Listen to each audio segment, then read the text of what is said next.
We are listening Talks with Sri Ramana Maharshi.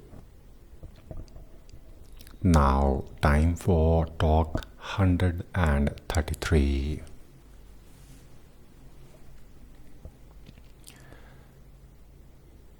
It got said there are two schools in Advaita.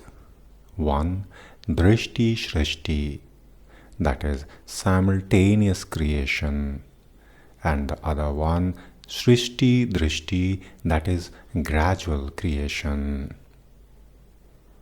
There is the Tantric Advaita, which admits three fundamentals: jagat, jiva, Isvara, world, soul, God.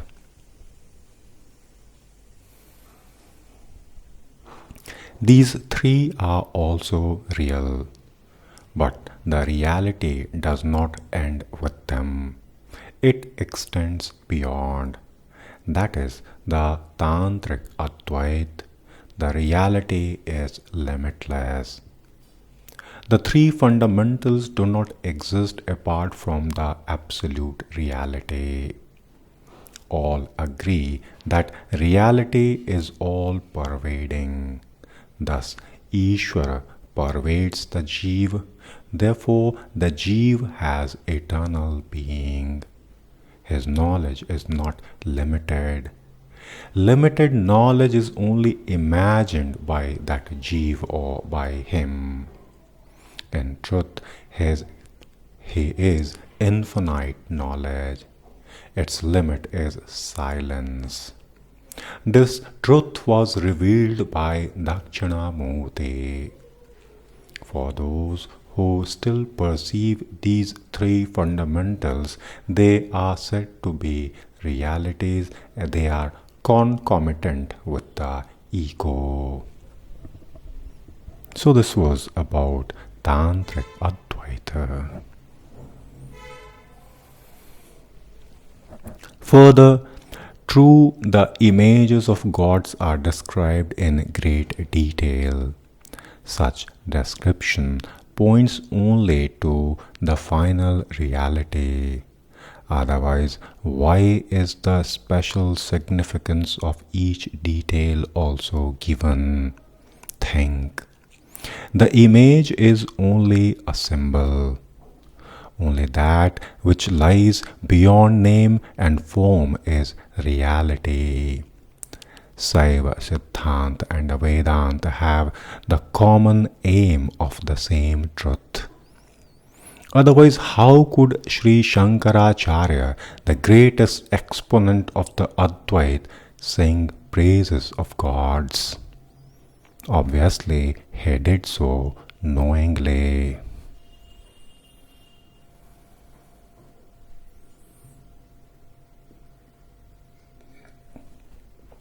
The questioner earnestly explained that his faith in Shaiva, Siddhanta, Vedanta, etc. was shaken after reading Baha'ic literature. Please save me, he said. Listening all these, Ramana Maharshi replied that, know the self which is here and now. You will be steady and you will not waver. Devotee said that the Baha'i people read others' mind. Ramana Maharshi said, yes, that is possible. Your thoughts were read by another. There must be one to know your mind. That is the truth always present which is to be realized. Truth does not waver. Then the devotee said, Maharshi, please show me grace. Maharshi replied, grace always is and is not given. Why do you consider the pros and cons of Baha'u'llah or others being incarnations or otherwise? Know thyself, know yourself. regard everything as truth. Regard him also as the truth. Can he exist besides truth? Your beliefs may change, but not the truth. Then the devotee said, Maharshi, please show me the truth of Siddhanta, etc. Ramana Maharshi replied, follow their instructions, and then if you have doubts, you may ask. Adherence to those instructions will take you only to Mauna. Differences are perceived in external objects only. If you follow their instructions, all differences will be lost. No one but the son of a king can be called a prince. So also, only that which is perfect is called perfection.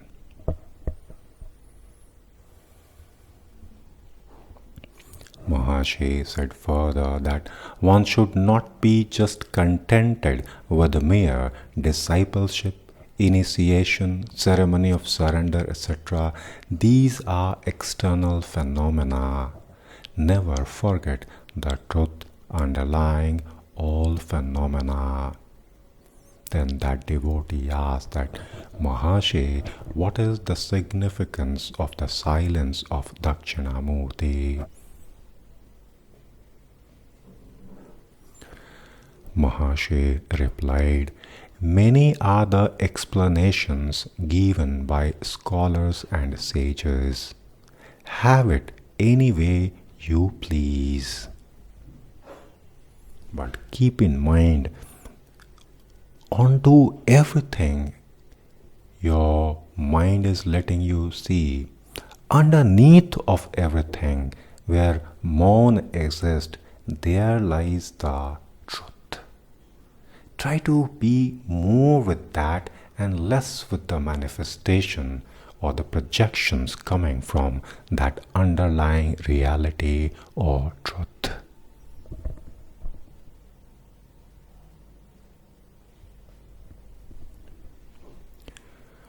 Talk 134. A question about the heart was raised. Sri Bhagavan said that one should seek the self and realize it. The heart will play its part automatically. The seat of realization is the heart. It cannot be said to be either in or out.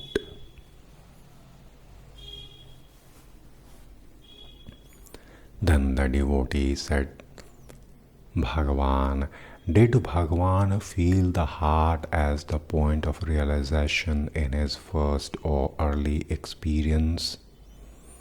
Ramana Maharshi said, I began to use the word after seeing literature on the subject. I correlated it with my experience. Before that, I was not aware of what is going on. So at times the understanding creates illusion also, because the truth or the purpose is to be in Mon and to be with that underlying principle as much possible, and then the designated duty on the life which was given. Just these two enough.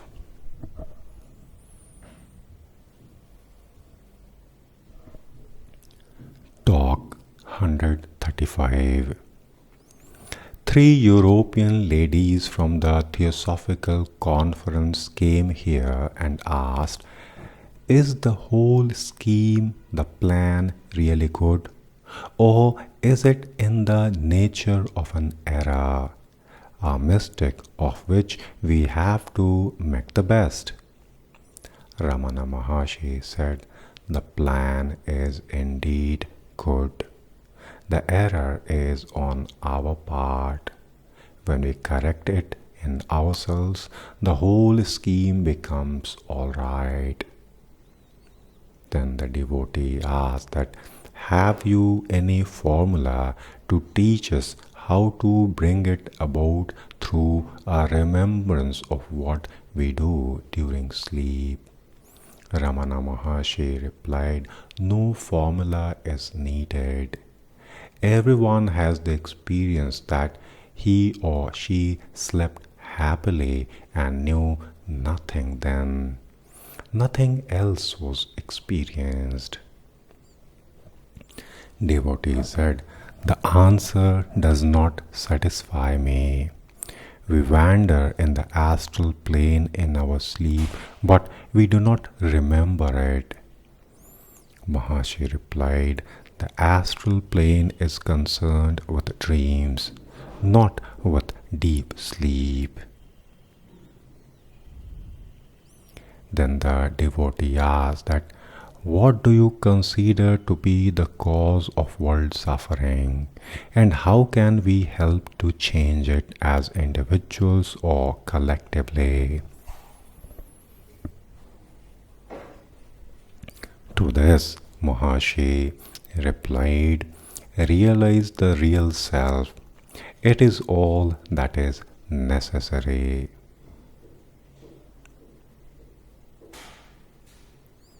Then the lady asked that, can we hasten our illumination for greater service, and if so, how? Maharshi Ramana replied that, as we are not able to help ourselves, so we have to surrender ourselves to the Supreme completely. Then He will take care of us as well as the world.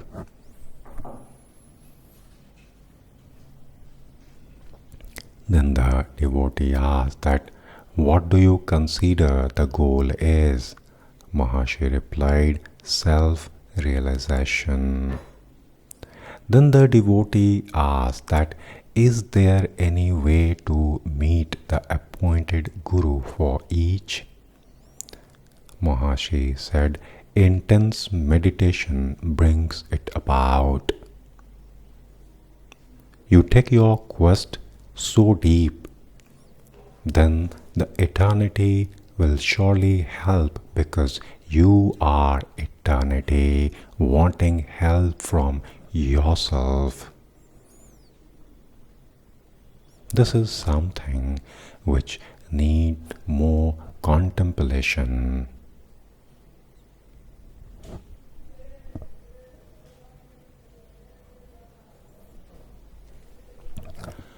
Talk 136. Dr. G.H. Mies, a young Dutchman, was here for a few days. He asked Sri Bhagavan that, I have an impression that in deep sleep I have something akin to Samadhi. Is it so? Maharshi replied that, it is the waking eye that asks the questions, not the eye in sleep. If you attain the state of wakeful sleep, which is the same as Samadhi, while still awake, doubts will not arise. Samadhi is one's natural state. It is the undercurrent in all the three states. This, that is. I is not in those states, but these states are in it. If we get Samadhi in our waking state, that will persist in deep sleep also. The distinction between consciousness and unconsciousness belongs to the realm of mind, which is transcended by the state of the real self. Then the devotee asks that, is the Buddhist view that there is no continuous entity answering to the ideas of the individual soul, this is correct or not? Is this consistent with the Hindu notion of a reincarnating ego?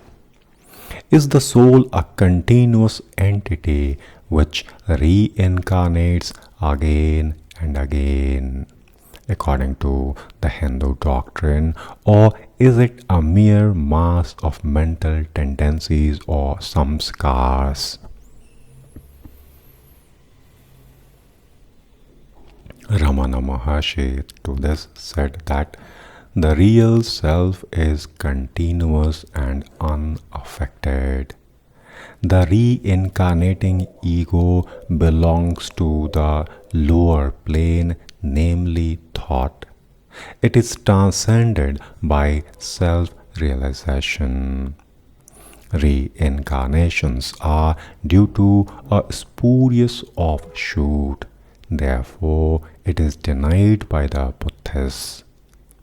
The present state is due to a mixing up of the chit with jad, that is, sentient being and insentient being mixing up is creating this present state.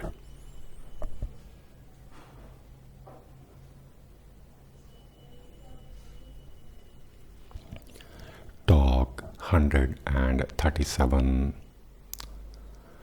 Lakshman Brahmachari of Sri Ramakrishna Mission asked that Sri Bhagavan, can one imagine oneself as witness of the thoughts?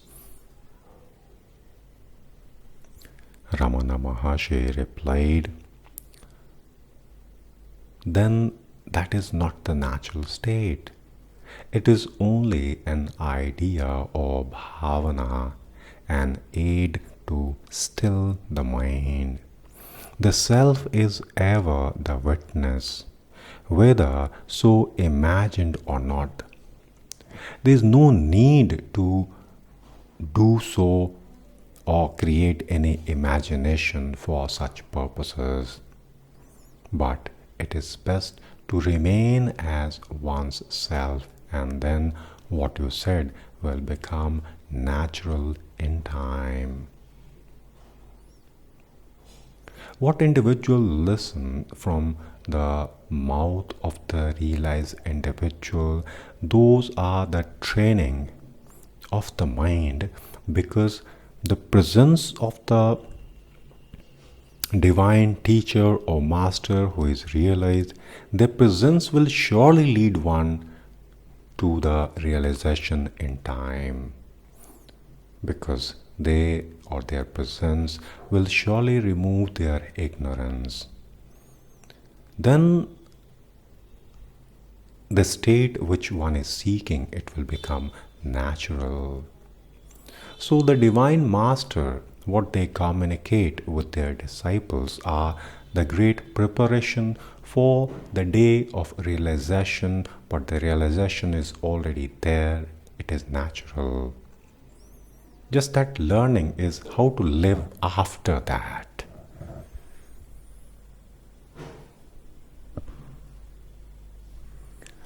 Talk 138. The financial secretary of the Mysore district asked that, is Paul Brunton's secret path useful for Indians as well? Ramana Maharshi replied, yes, for all. The body, the senses, etc. are not I. This is common amongst us. But how to practice it, Maharshi? This was asked by the devotee. Maharshi Ramana said, by the threefold method mentioned therein. So, is breath control necessary for inquiry?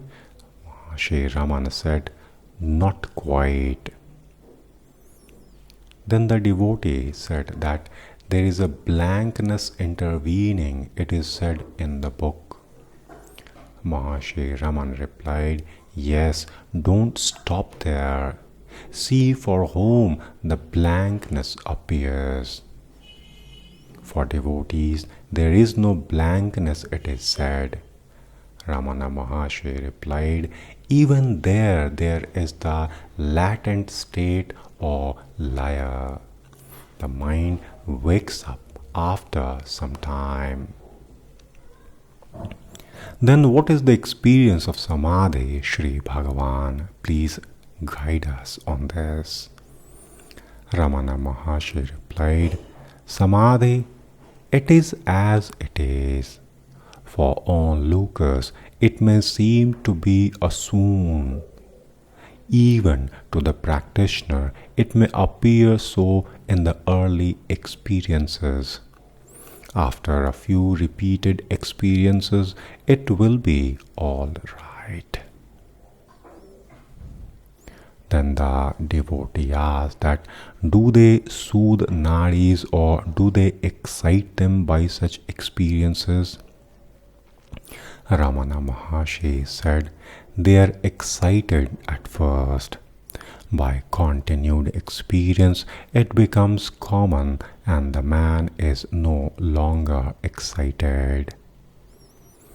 Proceeding on the safe lines, there should be no unpleasantness. Excitement is uncongenial to smooth being and working. This was asked. Ramana Maharshi said, a wandering mind is on the wrong way. Only a devotional mind, centered mind is on the right way. Let us listen one more time. A wandering mind is on the wrong way. Only a devotional mind is on the right way.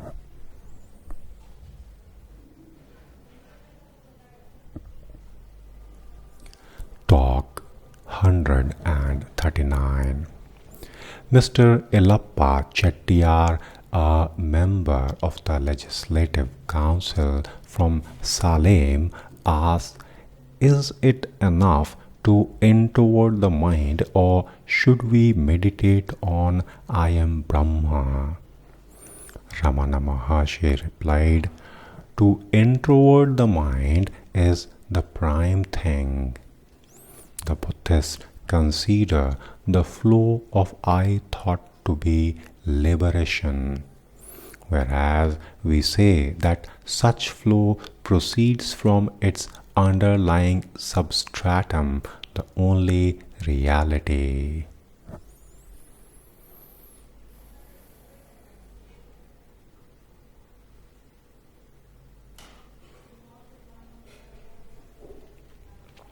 Why should one be meditating I am Brahma? Only the annihilation of I is liberation. But it can be gained only by keeping the I always in view. So the need for the investigation of the I thought. If the I is not let go, no blank can result to the seeker. Otherwise, meditation will end in sleep. There is only one I all along.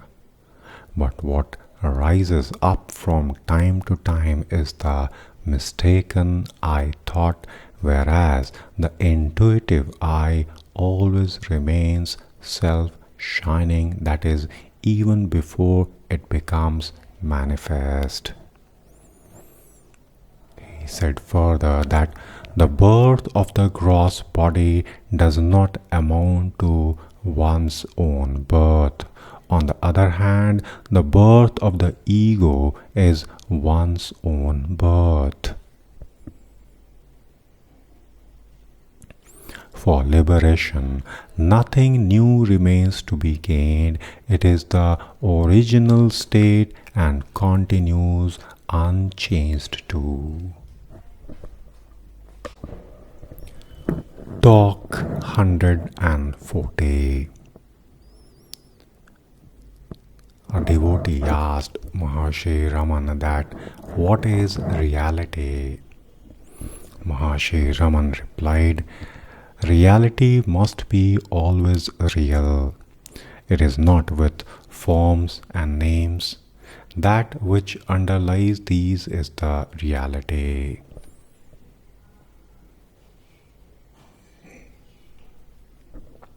It underlies limitations, being itself limitless. It is not bound. It underlies unrealities, itself being real. Reality is that which is. It is as it is. It transcends speech. It is beyond expression. It is beyond existence, non existence, whatever you name. That is reality.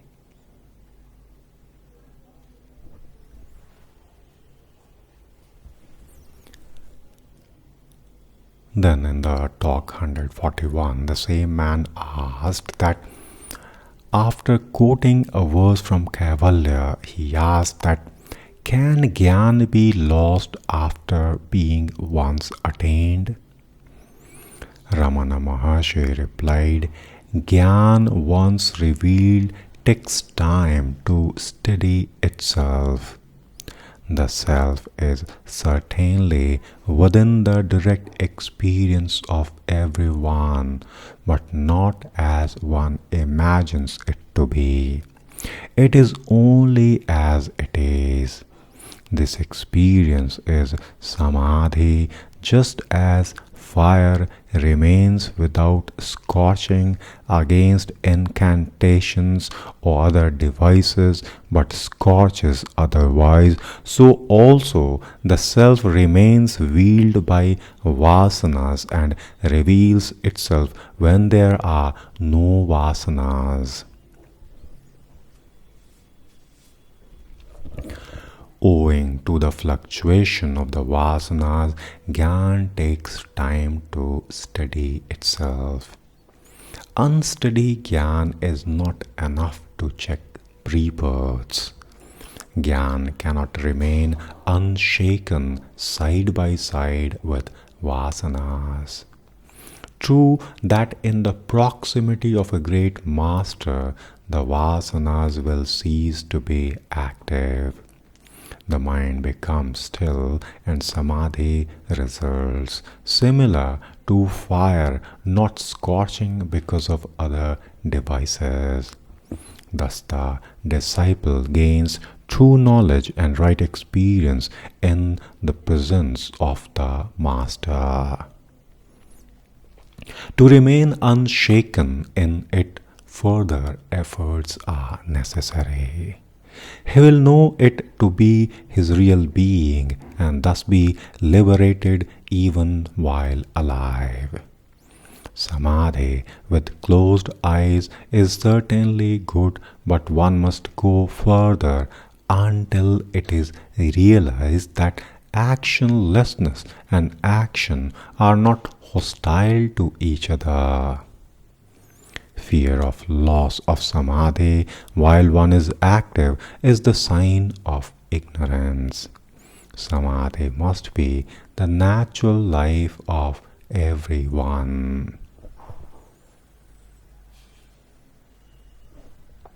There is a state beyond our efforts or effortlessness. Until that is realized, effort is necessary, required. After tasting such bliss, even once, one will repeatedly try to regain it.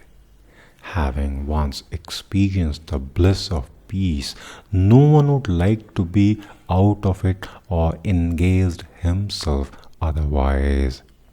It is as difficult for a jnani to engage in thoughts as it is for an ajnani to be free from thought. The common man says that he does not know himself. He thinks many thoughts and cannot remain without thinking. Any kind of activity does not affect a jnani. His mind remains ever in eternal peace.